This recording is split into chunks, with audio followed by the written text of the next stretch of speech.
Last Message to Mankind, Leo Tolstoy. Addressed to the Swedish Peace Congress in 1909. Dear brothers, we have met here to fight against war. War, the thing for the sake of which all the nations of the earth, millions and millions of people, place at the uncontrolled disposal of a few men, or sometimes only one man, not merely milliards of rubles, thalers, francs, or yen, representing a very large share of their labor, but also their very lives. And now we, a score of private people gathered from the various ends of the earth, possessed of no special privileges, and above all having no power over anyone, intend to fight. And as we wish to fight, we also wish to conquer. This immense power not only of one government, but of all governments, which have at their disposal these milliards of money and millions of soldiers, and who are well aware that the exceptional position of those who for the governments rests on the army alone. The army which has a meaning and a purpose against which we wish to fight and which we wish to abolish. For us to struggle, the forces being so unequal, must appear insane.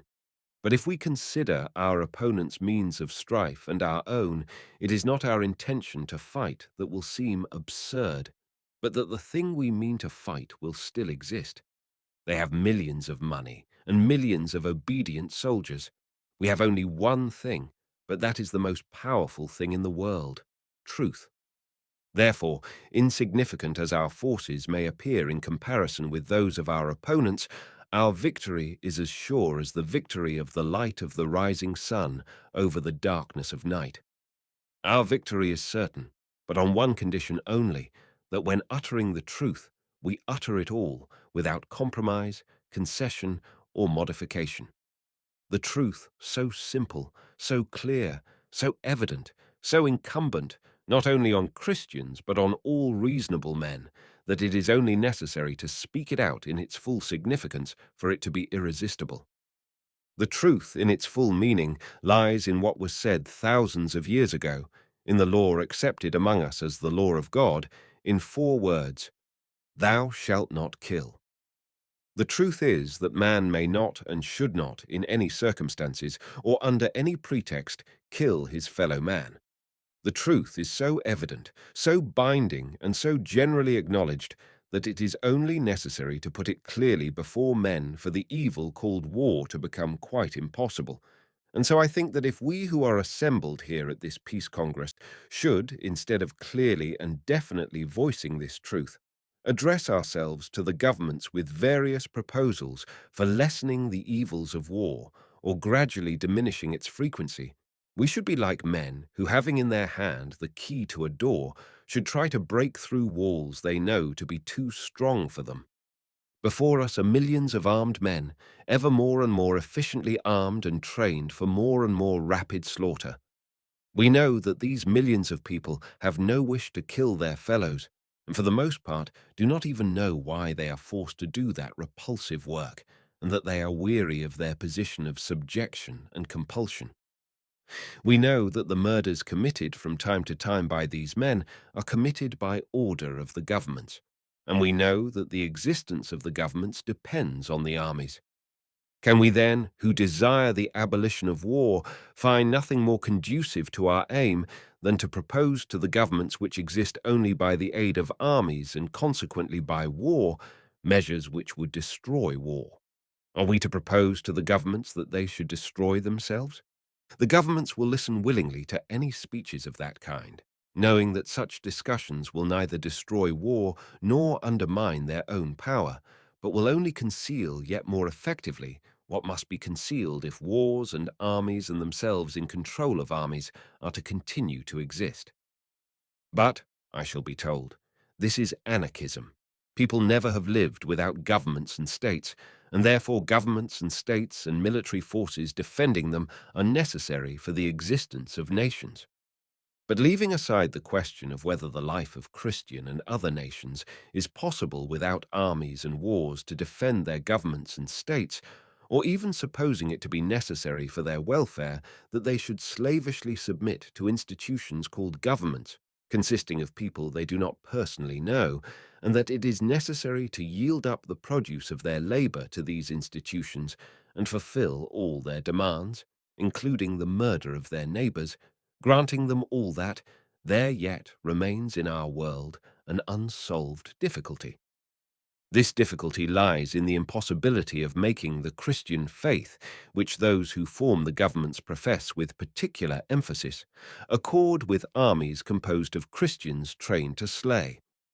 However much you may pervert the Christian teaching, however much you may hide its main principles, its fundamental teaching is the love of God and one's neighbor. Of God, that is the highest perfection of virtue, and of one's neighbor, that is all men without distinction. And therefore it would seem inevitable that we must repudiate one of the two.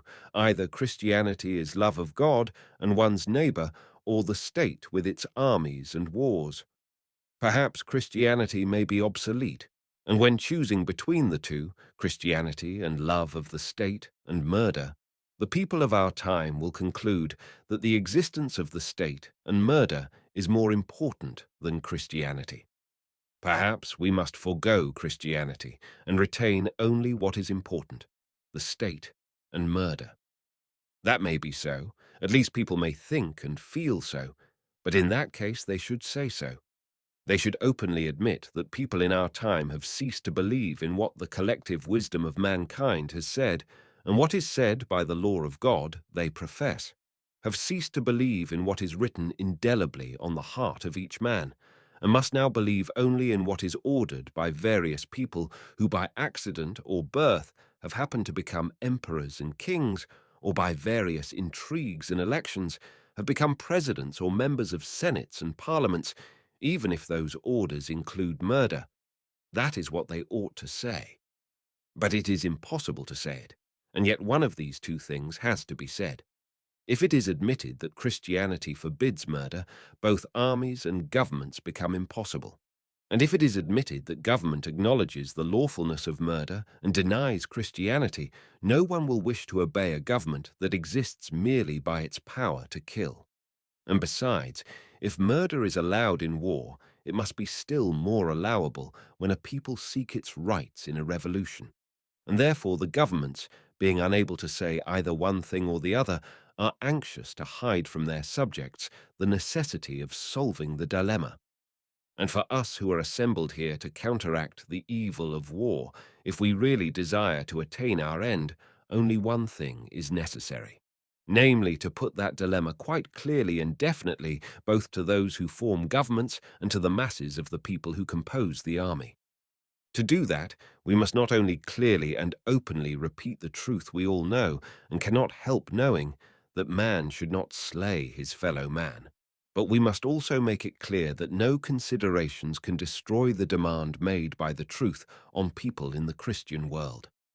Therefore, I propose that our meeting draw up and publish an appeal to all men, and especially to the Christian nations, in which we clearly and definitely express what everybody knows, but hardly anyone says. Namely, war is not, as most people assume, a good and laudable affair, but that, like all murder, it is a vile and criminal business, not only for those who voluntarily choose a military career, but for those who submit to it from avarice or fear of punishment. With regard to those who voluntarily choose a military career, I would propose to state clearly and definitely that notwithstanding all the pomp, glitter, and general approval with which it is surrounded, it is a criminal and shameful activity, and that the higher the position a man holds in the military profession, the more criminal and shameful his occupation. In the same way, with regard to men of the people who are drawn into military service by bribes or by threats of punishments, I propose to speak clearly about the gross mistake they make, contrary to their faith, morality, and common sense, when they consent to enter the army, contrary to their faith, because when they enter the ranks of murderers, contrary to the law of God which they acknowledge, contrary to morality, because for pay or from fear of punishment they agreed to what in their souls they know to be wrong, and contrary to common sense, because if they enter the army and war breaks out, they risk having to suffer any consequences, bad or worse than those they are threatened with if they refuse. Above all, they act contrary to common sense in that they join that caste of people which deprives them of freedom and compels them to be soldiers. With reference to both classes, I propose in this appeal to express clearly the thought that for men of true enlightenment, who are therefore free from the superstition of military glory, and their number is growing every day, the military profession and calling notwithstanding all the efforts to hide its real meaning, is as shameful a business as the executioner's, and even more so. For the executioner only holds himself in readiness to kill those who have been adjudged to be harmful and criminal, while a soldier promises to kill all who he is told to kill, even though they may be the dearest to him or the best of men. Humanity in general, and our Christian humanity in particular, has reached a stage of such acute contradiction between its moral demands and the existing social order that a change has become inevitable, and a change not in society's moral demand, which are immutable, but in the social order which can be altered. The demand for a different social order, evoked by that inner contradiction which is so clearly illustrated by our preparations for murder, becomes more and more insistent every year and every day. The tension which demands that alteration has reached such a degree that, just as sometimes only a slight shock is required to change a liquid into a solid body, so perhaps with a slight effort or even a single word may be needed to change the cruel and irrational life of our time, with its divisions, armaments, and armies, into a reasonable life in keeping with the consciousness of contemporary humanity. Every such effort, every such word, may be the shock which will instantly solidify the supercooled liquid. Why should not our gathering be the shock?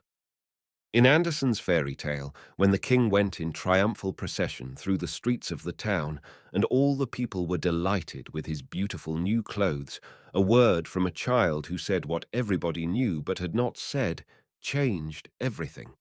He said, "He has nothing on," and the spell was broken, and the king became ashamed, and all those who had been assuring themselves that they saw him wearing beautiful new clothes perceived that he was naked. We must say the same. We must say what everybody knows but does not venture to say. We must say that by whatever name people may call murder, murder always remains murder, and a criminal and shameful thing. And it is only necessary to say that clearly, definitely, and loudly, as we can say it here, and men will cease to see what they thought they saw, and will see what is really before their eyes. They will cease to see the service for their country, the heroism of war, military glory, and patriotism, and will see what exists, the naked, criminal business of murder. And if people see that, the same thing will happen as in the fairy tale. Those who do the criminal thing will feel ashamed, and those who assure themselves that they do not see the criminality of murder will perceive it and cease to be murderers. But how will nations defend themselves against their enemies? How will they maintain internal order, and how can nations live without an army? What form of life men will take after they repudiate murder, we do not and cannot know. But one thing is certain, that it is more natural for men to be guided by reason and conscience with which they are endowed than to submit slavishly to people who arrange wholesale murders, and that therefrom the form of social order assumed by the lives of those who are guided in their actions not by violence based on threats of murder, but by reason and conscience, will in any case be no worse than that under which they now live. That is all I want to say. I shall be sorry if it offends or grieves anyone or evokes any ill feeling. But for me, a man 80 years old, expecting to die at any moment, it would be shameful and criminal not to speak out the whole truth as I understand it, the truth which, as I firmly believe, is alone capable of relieving mankind from the incalculable ills produced by war.